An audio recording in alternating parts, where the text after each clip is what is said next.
Hello, welcome back. Let's make my moist and delicious cheesecake-filled red velvet bundt cake.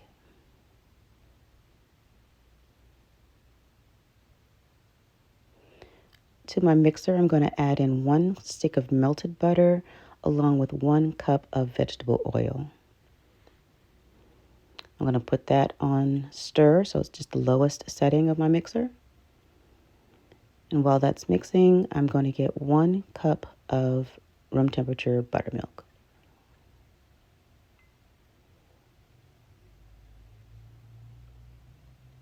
To that, I want to add in 1 teaspoon of white vinegar.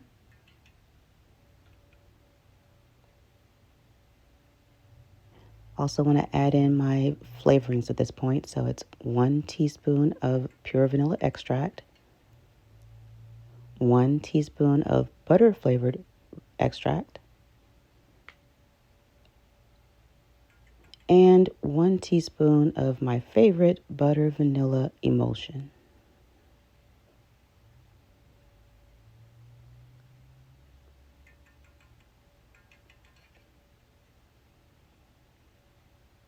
Okay, we're also going to add in 3 large eggs and just add them all in at the same time. You don't have to wait in between adding or additions. And we're just going to let that mix on, like I said, the lowest setting while we do the rest of the steps for our cake.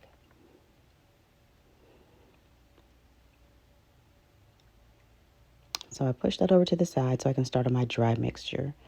My dry mixture is going to be 2.5 cups of all-purpose flour, and I'm adding that to my sifter so that I can sift it.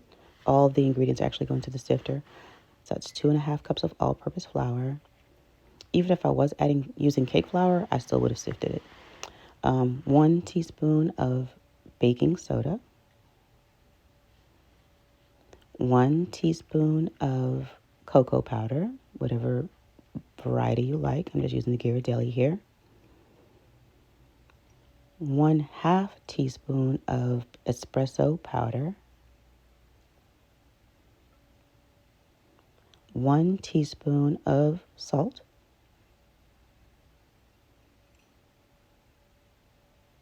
and this is optional, 2 tablespoons of powdered butter.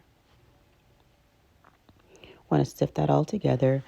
Like I said, that powdered butter is optional. If you've been on my channel before, you know I use it in a lot of different recipes. So yes, 2 tablespoons, of powdered butter. Sift it all, making sure everything gets down into the sifter.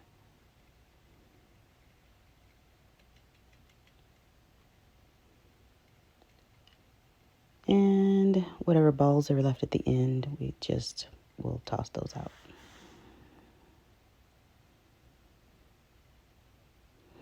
To this dry mixture, we're going to add in 2.5 cups of granulated sugar. Then we're just going to get a whisk and whisk all of these dry ingredients together until they are well combined.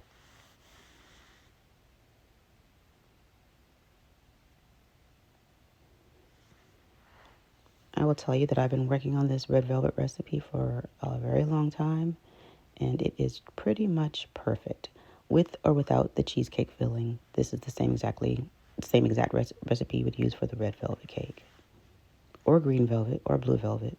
Just the colors change. So to my mixture, I'm going to add in 1 full bottle of McCormick red food coloring. Yes, the entire bottle. You're going to let that continue mixing until it is well incorporated, well combined. You'll see that all of the butter flakes will disappear, and it'll just be one consistent red mixture. All right, since that's all well mixed, I'm going to now start spooning in my flour mixture 1 spoon at a time. As you can see, my mixer is still on the lowest setting.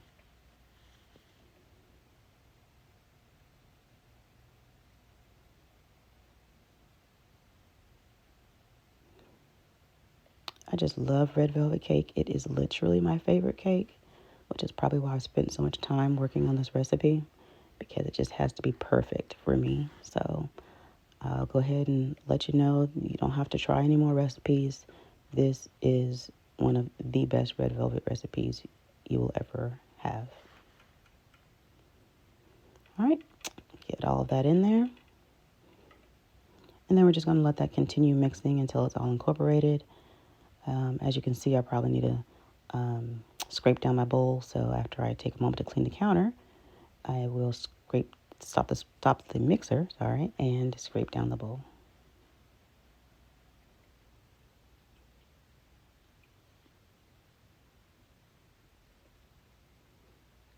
I always have a tendency of getting the flour on top of the paddle attachment, so making sure you're getting all the flour from everywhere, the tops of the pot tops of the paddle attachment, and the sides of the bowl completely.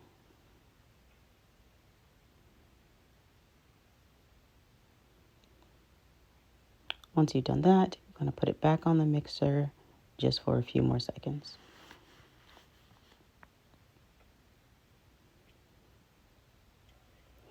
This time I'm going to turn my mixer up just a bit, just about a medium low speed, only for a few seconds, and then we'll turn it down, and then our batter will be done.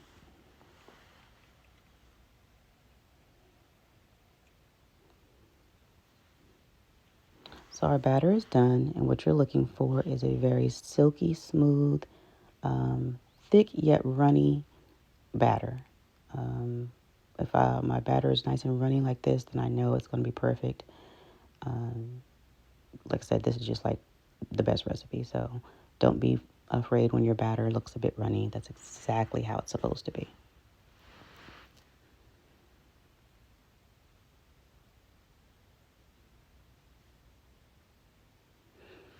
Taking the time to get all of my batter off. And now I'll show you what the batter looks like. Move this mixer out of the way. As you can see, it is a very silky smooth batter, a thick consistency, but it is still very, very loose, very, very pourable. That means it's perfect. I'm going to set that over to the side and prep my pan with some pan baking spray, the one that includes the flour. Then we're going to go ahead and pour all of our batter in, or you can pour in about 3/4 of your batter, put the cheesecake filling in, and then pour the rest of your batter on top. As you can see, it works either way, so you can just pour all the batter in. Of course, you know me, I need to make sure it gets completely out of the bowl, so I'm taking some time to scrape all of the batter completely out of the bowl, so I apologize for it being right in the middle of the camera.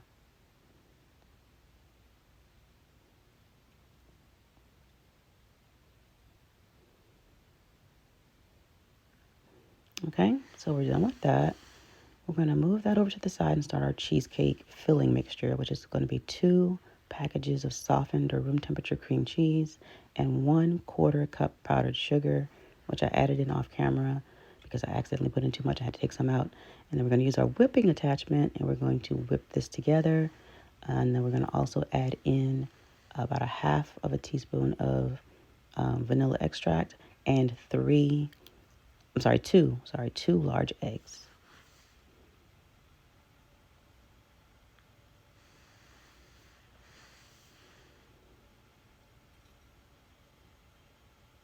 Once that's whipped for a few seconds, I want to take an opportunity to scrape down my bowl because I can already see it on the side collecting. So I want to make sure it all gets well incorporated. So scrape down your bowl. I probably should have taken it off and done the bottom as well, but I didn't, so I'll do it at the end. So what's important right now, I just got all my sides really scraped down and putting it back on the mixture. This is probably about a medium-low setting.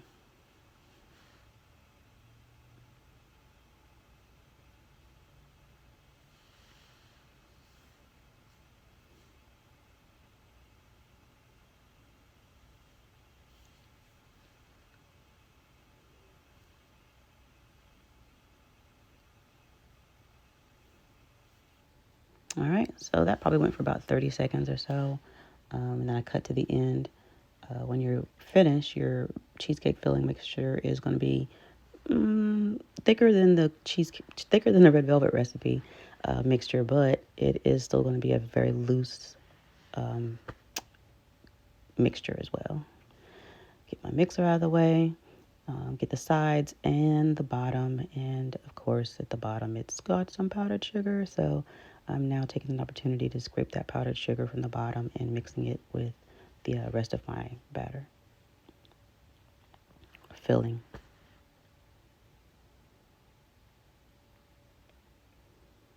As you can see, it is still very smooth, even though I scraped the bottom off, or scraped the powder off the bottom. It's still a very smooth mixture. So now let's assemble that. We're just going to bring our red velvet back over, and then we're just going to pour in the cheesecake filling.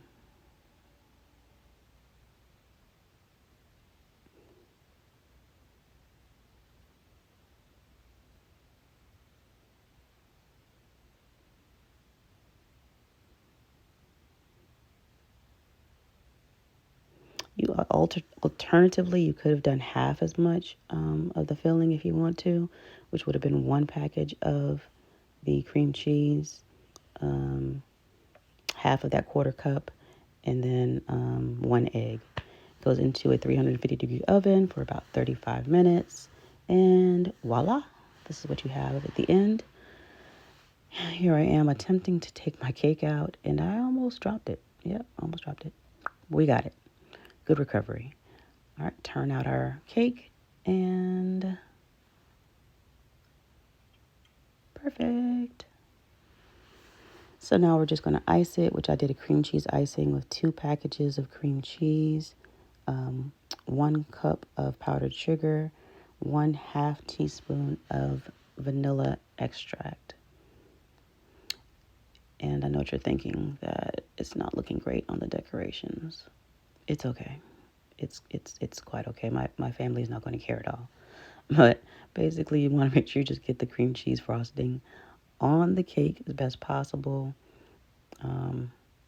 I was going to do some stripes, and then I decided to go ahead and fill it all in. So this is just me getting as much frosting as possible on the cake.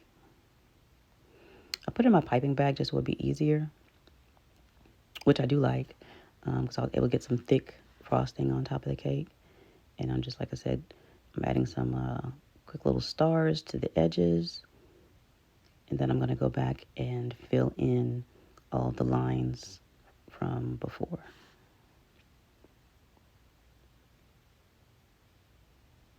Don't judge my decoration skills. We're not here for looks. We're here for a great tasting cake. So here I am filling in all the lines from before.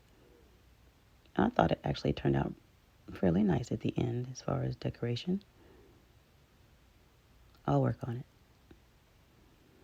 We'll get better with the decorating cakes with time.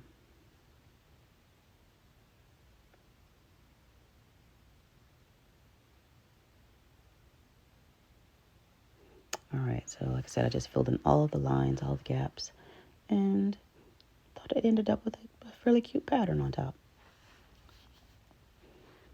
There it is. Let's get a slice cut so we can see the middle. I will say that I probably should have swirled the cake just a little bit, or maybe tapped it a little bit more, because there was a hole in my filling, but that's neither here or there. It didn't matter. It still tasted great, but that'll just be a correction of errors for you. Tap your cake or swirl it inside the batter before you bake it. And there it is. A cheesecake filled red velvet bundt cake. There's the hole. It's okay. It's still delicious. Well, you guys give this recipe a try. Enjoy.